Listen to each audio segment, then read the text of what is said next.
YTN 라디오 이동현 뉴스 정면승부 3부 시작합니다. 총선이 100일 앞으로 다가왔습니다. 여당은 인재 영입에 집중하고 있는 가운데 야당은 보수 통합의 시동을 걸었습니다. 하지만 통합의 셈법은 저마다 다른 듯한데요. 어제 창당 대회를 열고 공식 출범한 새로운 보수당의 하태경 책임대표 죄송합니다. 하태경 책임대표 연결합니다. 대표님. 예, 안녕하세요. 예, 안녕하십니까. 예, 먼저 축하드린다고 말씀드리고요. 예, 감사합니다. 제가 공동대표는 들어봤는데 책임대표 제도는 뭔가 싶어서 좀 설명이 필요할 것 같습니다. 예, 우리가 이제 새로운 당 아닙니까? 예. 그래서 약간 실험적이지만 합리적인, 걸 이제 진행하고 있는데요. 예. 이게 이제 집단 지도 체제인데, 그렇지만 이제 대외적으로는 5명의 지금, 이제 현역 초대선 의원들이, 공동대표가 됐고, 제가 대외적 창구를 맡았는데요. 예. 이게 이제 제가 말은 실험적이라고 했지만, 우리가 바른정당 때부터 내용적으로 이렇게 해왔어요. 그러니까 이제 공식 대표는 있지만 사실상 다 의원들끼리 그때부터 8명 의원이었단 말입니다. 예. 그래서 8명 의원이 사실상 합의제 형태로 요즘 뭐 온라인으로 단톡방 많이 하잖아요. 예. 그래서 쭉 그렇게 해왔어요. 근데 저희들이 특히 바른미래당에서 굉장히 제왕적이고 다수 의원들이 다 반대하지만은 끝까지 지금 물러나지 않고 우리들 볼 땐 당을 망치고 있는 이런 데 또 고생을 많이 했지 않습니까? 그래서 이제 새로운 보수당은 기존의 제왕적 대표 정당과 달라야 된다 하는 공통적 문제의식이 있어서 이번에 공동대표 체제를 출범한 겁니다. 손학규 대표 체제의 독선, 독단 이런 것하고 반대되는 걸로 집단 지도 체제를 선택했다 이렇게 생각하면 되겠습니까? 그렇습니다. 예, 알겠습니다. 그리고 또 한 가지는 이제 소재선 지금 5에 다선 3분 8분인데 아마 이제 우리 당을 좀 와해시키려는 뭐 이런 것도 있을 수 있잖아요.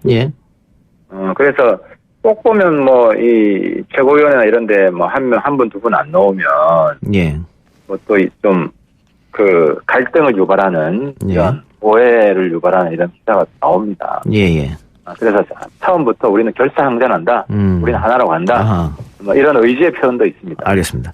자, 새로운 보수당. 자유한국당과 바른미래당도 보수정당으로 구분되던데 새로운 보수당이 기존 정당들하고 다른 점이 있다면 어떤 게 있을까요?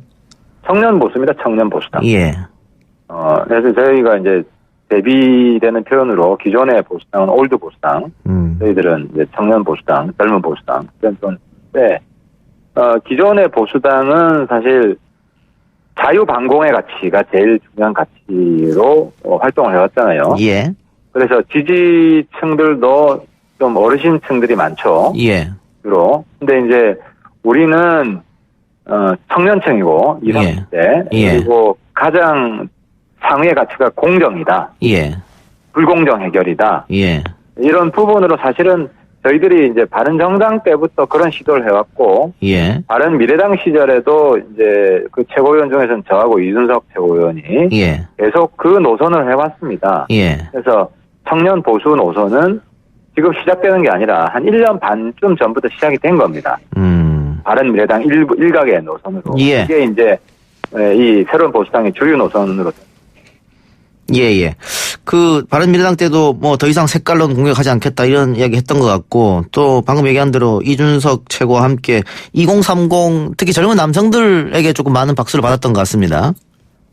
아무래도 실제로 지금 고정 지지층이 아주 공고하진 않지만 예를 들어 뭐 정의당은 민노총, 민주당은 뭐 386 세대, 한국당은 이제 당공 세대죠. 이런데 굉장히 강력한 콘크리트 지지층이 있잖아요.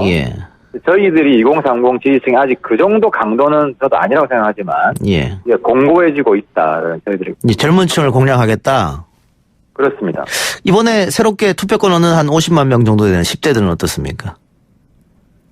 아마 18세 새로 투표권은 18세만을 대상으로 여론조사를 하면 저는 저희 새로운 보수당 1등 나올 가능성이 있다고 생각을 합니다. 왜냐하면 사실 이게 젠더 문제가 그 386 세대는 가장 핵심 그 시대적인 이슈가 예. 민족 문제, 노동 문제, 계급 문제 이런 거였잖아요. 그렇죠. 근데 지금 20, 30대는 젠더 문제입니다. 예.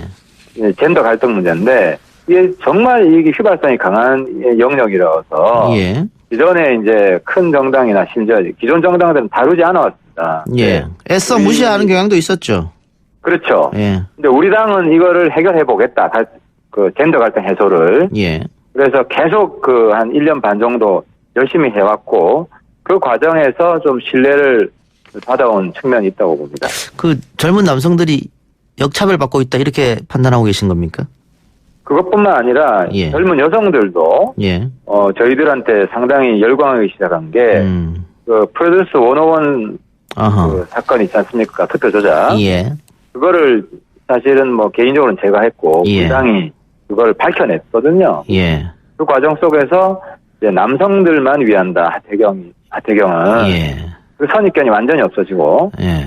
청년들 남성이건 여성이건 예. 이 시대의 불공정을 해결하는 사람이다. 이런 예. 인식들이 많이 강화됐다고. 예. 뭐 아까 얘기한 공정 뭐 그런 얘기 같고요.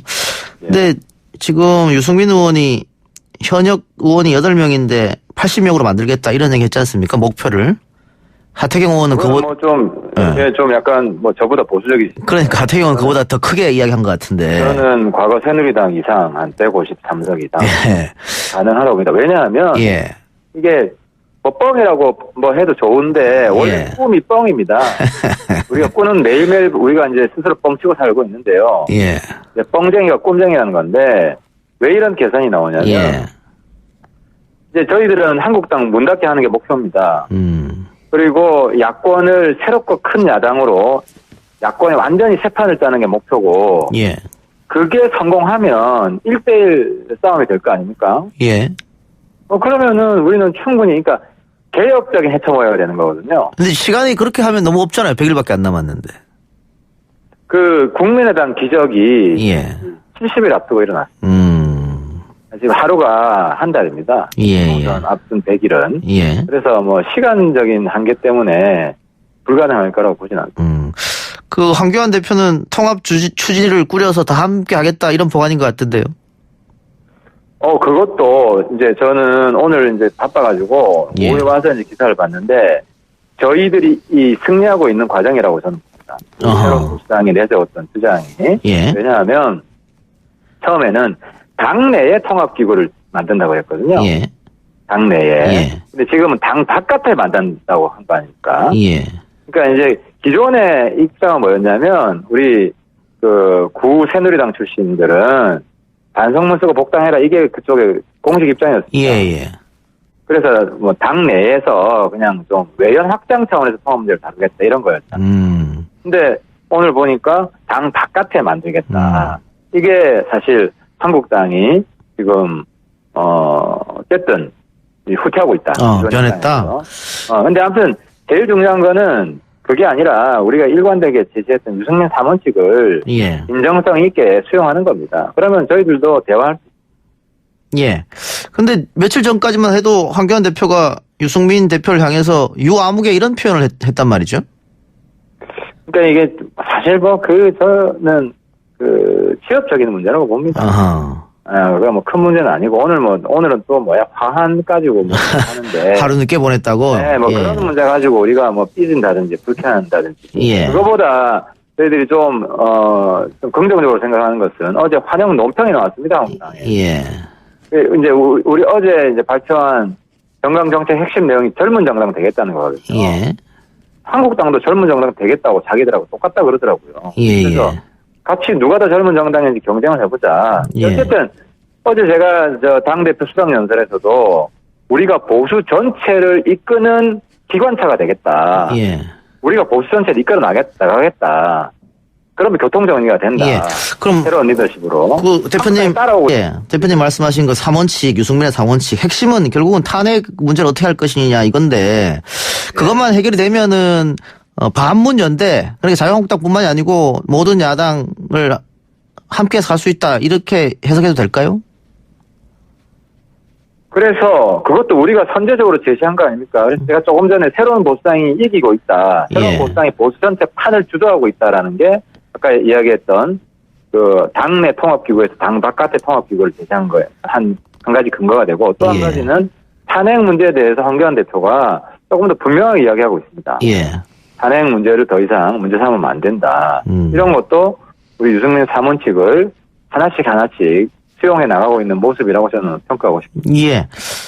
어쨌든 탄핵 문제가 큰데, 친박, 자유한국당 내에 있는 친박 일부들은 또 반대할 거 아니겠어요? 그걸 어떻게 무마시키느냐가 중요할 텐데. 황교안 대표 리더십이죠. 어허. 그런데 황교안 대표 지금은 한국당 내에서, 최근 몇 달간 보면, 예. 탄핵, 우리 공화당은 계속 탄핵 찬성한 사람들 하자 하는 건데, 한국당 내에서는 큰 목소리가 없었던 것 같습니다. 예.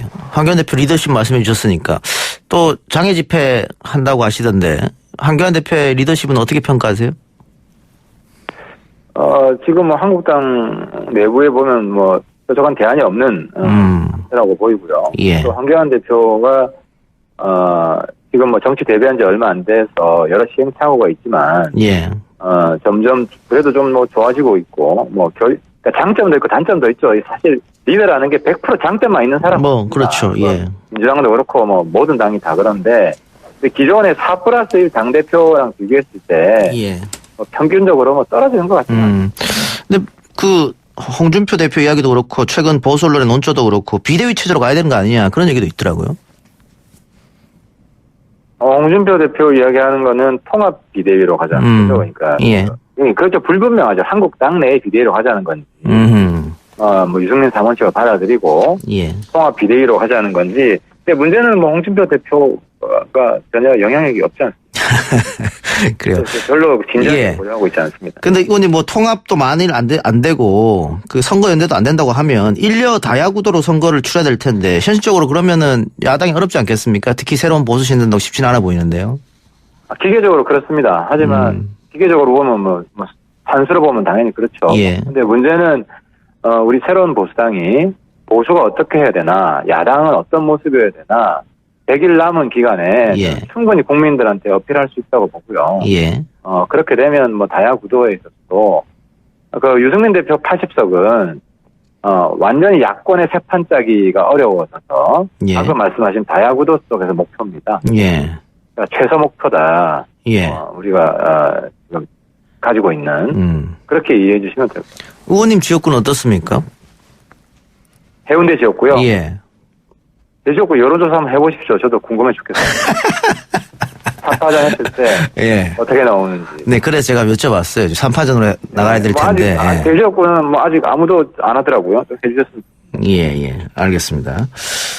자, 여론조사 이야기 하셨으니까 지금 올 2년 반 넘어서 3년 차로 접어 들어가는데 보통 이럴 때 선거가 있으면은 정권 심판, 여당 심판론이 불기 마련이거든요. 그런데 최근 여론조사 보면 오히려 야당 심판이 더 많이 나온단 말이죠. 이런 현상은 왜 일어난다고 보세요?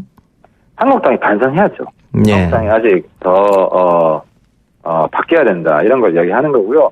그게 솔직한 현실로 인정을 해야 됩니다. 보수가.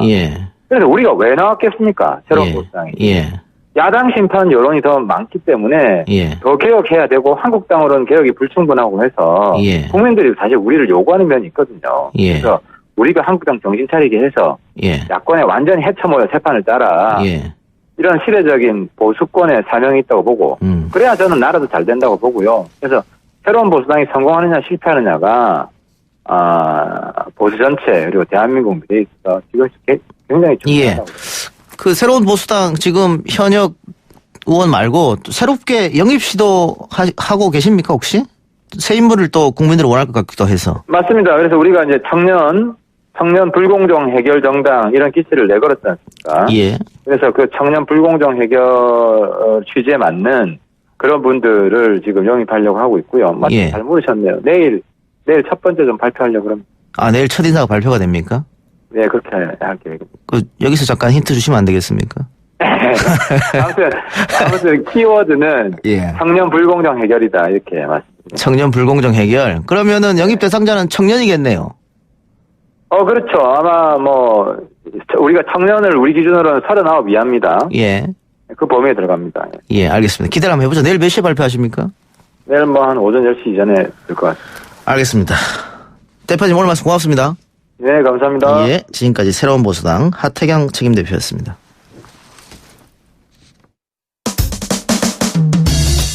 이 작가야, 궁금하다. 이 작가야, 문자 줄게. 질문다오. 여러분은 지금 웃으며 정보를 입수하고 편안하게 참여하는 이동형의 뉴스 정면 승부와 함께하고 있습니다. 생방송에 참여하고 싶은 분들은 샵 0945, 우물정 0945번으로 단문 50원, 장문 100원의 문자 메시지를 보내주시거나 예스 앱으로는 무료로 참여할 수 있습니다. 지금 바로 보내주세요.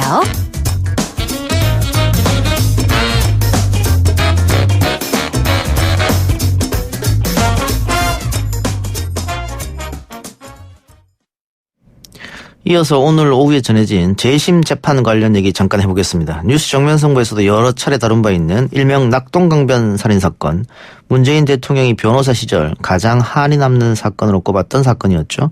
이 사건의 범인으로 지목돼서 21년간 옥살이를 한 최인철 씨와 장동익 씨, 뒤늦게 경찰 고문에 못 이겨 허위 자백을 했다며 고백을 했었습니다. 지난 2016년 5월 재심 전문인 박준영 변호사의 도움으로 재심을 청구한 바 있는데요. 지난해 11월까지 총 7차례에 걸친 법원 심리 끝에 오늘 재심이 최종 결정됐습니다. 박준영 변호사 연결하겠습니다. 변호사님. 네, 안녕하세요. 예. 축하드립니다. 애쓰셨는데. 네, 감사합니다. 예. 최인철 씨, 장동익 씨 재심 재판 마치고 눈물 흘리는 모습도 나왔던데 두 분 어떤 이야기를 하시던가요? 예, 실은 그날 오늘 지금 재심 개시 결정 고지가 법정에서 이루어졌는데 예. 1시간 넘게 설명을 해주셨거든요. 그래서 예. 고지 직후에 바로 저는 이제 화장실 갔다 오느라고 이제 소감을 제대로 듣지는 못했어요. 근데 예. 막바지에 하시는 말씀 좀 들어보니까 이제 가족들에 대한 미안함. 예. 그리고 가족들에게 고맙다라는 말씀도 하신 것 같고, 여러 이제 도와주신 분들에 대해 고맙다는 얘기 하시더라고요. 예. 저는 벌써 재심이 들어갔는 줄 알았는데 왜 이렇게 오래 걸린 겁니까? 이게 이제 재심은 개시를 할지 말지를 결정하는 절차가 있고요. 예. 그리고 또, 이제 개시된 이후에 유죄를 선고할지 무죄를 선고할지를 판단하는 절차가 있습니다. 예. 근데 이 사건 지금 아직 재심 개시가 안 됐었고, 오늘 딱 개시된 건데. 예. 이렇게 늦어졌던 이유 중에 하나는 또 뭐냐면은, 검찰 과거사위원회 이제 발표가 있었긴 했지만은, 또 과거사위원회에서 조사 대상이 됐던 여러 사건들에 대한 어떤 잡음이 나왔지 않습니까? 예, 예. 그러다 보니까 이제, 법정에서 증거조사를 좀 전면적으로 좀 다시 한 부분이 또 있었습니다. 예. 네, 그러다 보니까 시간이 좀 걸렸습니다. 예. 21년간 억울한 옥살이를 했다. 뭐 이걸 어떻게 설명할지 모르겠습니다만은. 네, 예. 지금도 그 두 분이 굉장히 트라우마에 시달릴 것 같습니다. 예, 맞습니다. 왜냐면은, 일단은 고문 트라우마가 있는데요. 예. 이제 물고문이 이제 사람을 거꾸로 매달아 놓고, 수건을 뒤집어 씌우고 이제 물을 붓는 형태이기도 했지만은 예. 또 잠을 재우지 않을 때는 목덜미에 한 방울 두 방울씩 이렇게 물을 떨어뜨리는 고문을 또 있었거든요. 예. 그러다 보니까는 이렇게 오늘같이 비가 좀 이렇게 싹 쏟아지는 날에는 이제 그런 비는 맞는데 예. 가랑비가 내릴 때는 그 한두 방울 비 맞는 것을 이제 굉장히 힘들어하고요. 예. 그리고 이제 장 선생님 같은 경우에는 오랫동안 이제 독고시 수용됐던 측면도 있긴 하지만 이렇게 밀폐된 공간에 오래 있지를 못합니다. 예. 그래서 이제 기차를 타고 이제 장거리를 다니시지 버스를 타고 다니시진 못하더라고요. 예, 예. 비행기 탔을 때 굉장히 힘들어하고. 힘들어하시고, 예. 왜 안 그렇겠습니까? 그런데 이 사건, 뭐, 우리 청취자분들 다들 아시겠지만, 탐사 예, 예. 프로그램에도 여러 차례 이 사건에 문제가 있다고 소개가 됐고요. 예, 예. 그런 프로그램을 봐도 이 두 사람이 범인으로 지목된 게 이해가 좀 안 가거든요. 특히 예, 장동익 씨 같은 경우에는 1급 시각장애인인데, 예, 그 예. 칠흑 같은 어둠에서 어떻게 범죄를 저질렀을까. 예, 예. 그 경찰이 이 두 사람을 범인으로 지목하고 고문하고 한 이유는, 결정적인 이유는 어디 있을까요? 먼저 이 사건 발생 시기로 거슬러 올라갑니다. 예. 이 사건은 현장에서 여자분이 돌아가시고 남자분이 도망쳐 나와서 나는 가까스로 도망쳐 나왔다라고 얘기를 했었던 사건인데 예. 지금 저희가 사건 기록부 자료를 쭉 보다 보면은 사실상 이 남자분이 범인인 것 같아요. 어허. 남자분이 범인임에도 불구하고 예. 자신이 죽였다고 자백을 한 게 아니라 그냥 2명의 가상의 괴한을 만들어 놓고 괴한의 습격에 의해서 예. 여성은 죽고 나는 도망쳐 나왔다라고 그렇게 거짓말을 하는 바람에 예. 이 사건이 2인조 살인사건이 돼버린 것 같습니다. 예. 근데 2인조 살인사건이 됐는데 이제 범인을 잡지 못한 상태로 한 2년 동안 미제사건으로 남아있었는데 예. 이제 미제사건의 범인을 검거하는 그 경찰에게 특진을 시켜주는 제도가 또 그 당시에 있었습니다. 예. 근데 이때 이제 우리 최인철 선생님께서 그 당시에 그 낙동강변에서 그 자연보호 활동을 했었거든요. 예. 이 과정에서 이제 그 낙동강 그 고수부지에서 이렇게 무면허 운전하는 분들이 이 단속반으로 착각을 하고 그 몇만 원을 쥐어줬었어요. 어허. 예, 그 돈을 받은 게 이제 오해의 발단이 돼버린 거죠. 예. 그래서 이제 그게 이제 최인철 선생님한테는 이제 그 범인의 어떤 의심을 받게 된 어떤 계기가 된 사건이 됐고, 예. 장동익 선생님 같은 경우에 전혀 그 자리에 있지도 않았는데, 이제 예. 그 당시 최인철 선생님과 같이 차를 타고 다녔다는 이유만으로 2인조의 한 사람이 돼버린 겁니다. 아, 2명을 묶어야 되니까. 예, 맞습니다. 어허. 그러니까 그 피해자라고 주장했던 남성이 2명한테 당했다고 했기 때문에 이 2명을 찾은 거군요. 원래는 이제 한 명한테 당했다고 했는데 그 다음 날에 그 현장을 다시 갔더니 차 안에 한 명이 더 타고 있었다. 예. 그래서 이제 장 선생님까지 함께 이게 범인으로 몰렸던 겁니다. 예. 혹시 이 두 분이 그 우리 사회에서 소위 말하는 돈도 없고 백도 없고 이런 사람들이기 때문에 더 범행을 엮었다 이렇게 봐도 될까요, 혹시? 예. 방금 제가 말씀드리다 보니까 약간 착각하실 예. 수 있을 것 같은데, 일단 그 사건 현장에서 도망쳐 나온 사람이 2사람이라고 했기 때문에 2인조가 돼버린 거고, 예. 그리고 돈을 받았다는 그 시점에는 장 선생님이 있지도 않았는데, 그 다음날에 함께 차를 타고 있었다는 이유로 이제 2인조가 돼버린 거고요. 예. 그리고 이제 이분이 사회적 약자들이기 때문에 이런 일 당했죠. 이분들이 돈이고 빽이 있었으면 이분들이 물고문을 당할 이유가 없죠.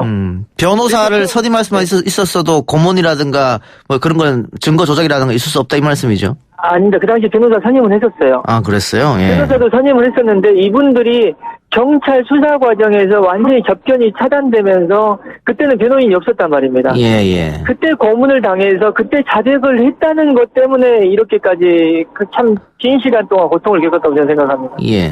근데 그때 자백을 할 수밖에 없게 만든 이유는 뭐였냐면은 그때 이분들에게 이제 접견을 차단해버리고 완전히 이렇게 외부와 차단할 수 있었던 근거는 이분들이 약자들이었기 때문에 그렇죠. 예. 그럼 경찰은 그 자기가 피해자라고 주장했던 남성은 아예 용의자에서 제외했었던 겁니까, 당시에? 기록을 보면은 용의 선상에 올려놓긴 했었습니다. 예. 그런데 어느 순간에 우리가 석연치 않은 이유로 완전히 배제돼버린 것 같고 미제 사건이 돼버렸습니다. 미제 사건이 됐는데 혹시 재심에서 최종 무죄가 난다면 예. 그 피해자라고 주장했던 그 사람에 대한 재수사 처벌은 이루어질 수 없나요? 일단 공소시효가 지났기 때문에 아하. 처벌할 수 없고요. 또 예. 이분은 1994년에 사망했습니다. 아, 그랬습니까? 예. 그 진실을 그러면 영원히 묻혀버리는 거네요? 근데 기록이 있고 자료가 지금 남아있는 상태고 법원의 판결로 이분을 이제 처벌할 수 없는 건 없긴 하지만 진실은 얼마든지 자료를 통해서 확인할 수 있다고 생각합니다. 재심 재판 진행하는 동안 혹시 당시 경찰들도 만나오셨습니까? 재판을 준비하는 과정에서 이제 밖에서 만나보기도 했고 법정에서도 만났습니다. 그 고문에 대한 이야기 하던가요? 고문에 대해서 계속 질문했는데 부인을 하는 사람도 있었고 기억이 안 난다라고 얘기하는 사람도 있었고 일단 인정하는 사람은 없었습니다. 예. 알겠습니다. 이후의 과정은 어떻게 되는 겁니까? 앞으로는 이제 재심 개시가 됐기 때문에 확정이 되면 이제 무죄를 받기 위한 그 재판을 거치는 거죠. 예. 그래서 최종 무죄가 되고. 예. 그러면 그러고 난 다음에는 21년간 억울한 옥살이는 어떻게 보상이 되죠? 이제 돈으로 보상 받을 수밖에 없는 거죠. 형사 보상에 의해서. 예. 그 청춘이 날아갔는데 돈으로 보상이 될까요, 과연? 안타깝네요. 완전히 되지는 않죠. 예, 알겠습니다. 예. 그런데 아까 그 고문했다고 하는 경찰들이 기억이 안 난다, 그런 적이 없다라고 말했다고 했지 않습니까? 예. 검찰이나 법원 역시 여기에 대한 사과나 반성은 당연히 없었겠죠. 오늘 이제 재판부에서 사과했습니다. 사과했습니까? 사과했습니다. 마지막 나가실 때도 머릿속에 사과했고, 당사자들과 그 가족들의 고통에 대해서 굉장히 위로 많이 해주셨습니다. 변호사님, 소위 말해 재심 전문 변호사로 불리는데. 예, 예. 이렇게 억울한 옥살이 했던 분들, 또 억울한 사건에 휘말렸던 분들 이렇게 변호하게 되면. 예, 예. 굉장히 답답하실 것 같아요. 답답하죠. 때로는 이제 사건 기록이 없는 경우도 있고 또 관련자들이 적극적으로 나서지 않는 경우도 꽤 많습니다. 근데 이 사건은 참 그런 많은 분들의 도움이 있었고 또 기록이 남아있었다는 것이 굉장히 큰 힘이었습니다. 우리 사법 체제에 문제점이 있었을까요? 과거에? 네, 오늘 재판부도 지적했습니다. 예. 오늘 재판부도 무슨 지적을 했었냐면은 만약에 칼라 사진이 있는 원본 기록이 남아있지 않았다면 예. 그리고 고문의 정황을 증언해줬던 사람들이 적극적으로 나서주지 않았다면 우리가 과연 이런 적극적인 재심 판단을 내릴 수 있었을까라는 그런 생각도 하게 됐다라고 하면서 예. 뭔가 제도 개선책을 우리가 한번 고민해 봐야 되는 것 아니냐라는 어떤 얘기 하셨습니다. 예. 예. 알겠습니다. 자, 이춘재 8차 사건 관련해서 20년간 옥살이를 한 분의 재심도 지금 맡고 계시죠? 네, 맞습니다. 이것도 아직 결정은 안 났지 않습니까? 그건 이제 이 사건 결정은 제가 기사를 보니까 1월 중에 내려질 거라는 얘기가 나오대요. 1월 중에? 네. 예, 예. 뭐 계속 바쁘시겠네요. 아니, 이 사건은 근데 제가, 속된 말로 자연봉 사건이라고, 그냥 자연적으로 해결되고 있습니다, 지금. 근데 우리 청취자들이. 예, 예. 변호사님 이렇게 계속 소위 말하는 돈 안 되는 사건들을 맡아서 어떡합니까? 이런 질문을 주셨는데. 사람이 유명해지면요. 예. 사회적 가치가 상승하고 강연료가 올라갑니다. 알겠습니다. 예, 아직 예, 예. 이게 최종으로 무죄가 난 걸 아니니까 예, 예, 예. 조금 더 지켜보고 최종 무죄가 나면 다시 한번 저희랑 연락하시죠. 예, 계속 관심 주십시오. 예, 고맙습니다. 감사합니다. 예. 예, 지금까지 박준영 변호사였습니다.